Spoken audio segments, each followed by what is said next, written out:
মাসখানেক আগেই কাফা নেশনস কাপে ছুটছিল খালিদ জামিলের ভারতীয় দল।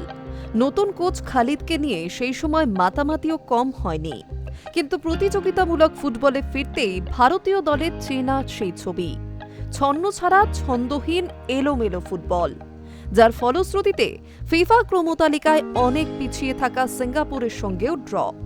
শেষ মুহূর্তে সিঙ্গাপুরের রক্ষণের ভুলে রহিম আলী প্রথম আন্তর্জাতিক গোল না করলে আরও লজ্জা অপেক্ষা করছিল ভারতের জন্য।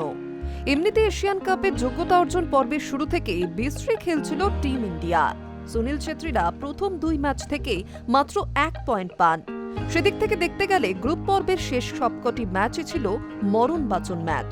কিন্তু এদিন সন্দেশ জিংঘান লিস্টন কোলাসোদের খেলায় সেই মরিয়া ভাবটাই চোখে পড়ল না। ছন্দহীন ছন্নছাড়া ফুটবলে একেবারে শুরু থেকে যেন মুষড়ে ছিলেন খালিদ জামিলের ছেলেরা।